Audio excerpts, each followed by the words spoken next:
ஒரு முறை ஒரு ஊழியர் ஒரு சிறைச்சாலை விசிட் போறாரு. அங்க போய் பார்த்து விசிட் பண்ணி கைதிகளை பார்த்து ஜெபம் பண்றாரு. இயேசுவின் அன்பை பற்றி சொல்றாரு. அதுல ஒரு கைதி மரண தண்டனை கைதி. அவன் விடுதலை ஆவதற்கு வாய்ப்பு கிடையாது. இவருக்கு ஒரு துக்கம். ஏதோ தப்பு பண்ணிட்டான், தண்டனை கிடைச்சிருச்சு, இனி சாக போறான். அங்க மறுமையலாத ஆண்டோடைய ராஜ்யத்துக்குள்ள பரலோகத்துக்கு போகணும்னு சொல்லி ஆண்டோடைய அன்பை பற்றி சொல்கிறாரு. அங்க ஒரு வாழ்க்கை இருக்குப்பா, இப்பமாவது நீ மனம் திரும்பு, உன் பாவங்களை அறிக்கையிடு, மன்னிப்பு கேட்டு ஆண்டவரோட ஒப்புரவாயிரு, நீ செய்தது தப்புண்டு நிர்பலம் ஆயிடுச்சு, மன்னிச்சுன்னா ஆண்டோடைய அன்பினால அவன் தன்னை உணர்ந்து கொண்டான். ஆண்டவர்கிட்ட மன்னிப்பு கேட்டு ஒப்புரவாகினான். ஆனாலும் அன்னும் ஆவிக்குரிய வாழ்க்கையில வளரணும், வெளியே வருவதற்கு எனக்கு வாய்ப்பு இல்ல. உடனே விசிட் போகும்போதெல்லாம் அந்த ஊழியக்காரன் அவனை பார்த்து தைரியம் கொடுப்பாரு. ஒரு நாள் ஒரு பைபிளை கொடுத்துட்டு போறாரு. இதை படிப்பா, என்ன ஆவிக்குரிய வாழ்க்கையில வளர முடியும், சத்தியத்தை அறிஞ்சிக்க முடியும்னு போறாரு.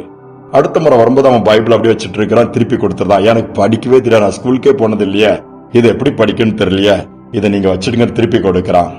ஊழியக்காருக்கு என்ன செய்யணும் தெரியல. இவனுக்கு ஆண்டுடைய வார்த்தையை போதிக்கணும், இன்னும் சத்தியத்துக்குள்ள நிற்க வைக்கணும், என்ன செய்யறதுன்னு சொல்லிட்டு உடனே அவன் சொல்றான், வார்த்தைகளே இல்லாத ஒரு பைபிள் எனக்கு கிடைக்குமா, அதை பார்க்கும்போது நான் புரிஞ்சுக்க மாதிரி ஒரு கேள்வி கேட்கிறான். அவர் யோசிக்கிறாரு. ஆண்டவர் ஒரு நல்ல ஞானத்தை கொடுக்கிறாரு.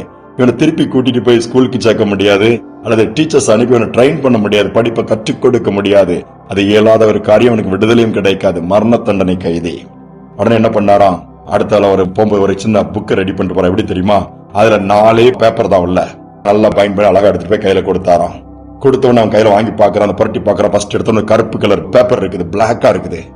அவன் கேட்கறான், இது என்ன பிளாக் கலரா இருக்குது அப்படிங்கும்போது அவர் சொல்றாரு, ஒரு மனிதன் இயேசுவை ஏற்றுக்கொள்வதற்கு முன்பாக அவன் வாழ்க்கையில மாற்றம் இருக்காது, பாவத்தில் அவன் இருக்கிறதுனால அவன் இருதயம் இப்படி கருப்பா இருக்கும் அப்படின்னு சொல்றாரு.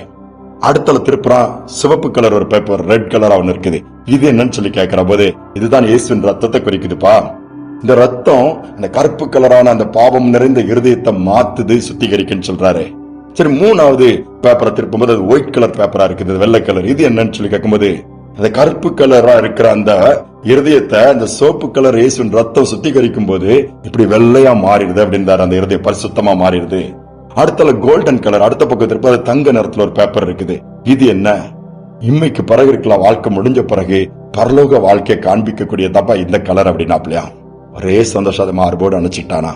டெய்லி பாப்பான், பார்க்கும் போதெல்லாம் கருப்பு கலர் அந்த இருதய தாண்டவர் ரத்தத்தினால் கழுவி இருக்கிறாரு, இன்னைக்கு பரிசுத்தமா மாத்தி இருக்கிறாரு. ஒருவேளை மரண தண்டனை இந்த உலகத்துல அனுபவிக்கலாம், பெற்றுக்கொள்ளதான் நேரிடும், தப்பிக்க வழியிலானா மரித்த பின்பு அந்த தங்க நிறமான இந்த கோல்டன் கலர் குறிக்கக்கூடிய பரலோக ராஜ்யத்தை நான் அடைய வேண்டும் நம்பிக்கையோட அவன் பேசினானாம்.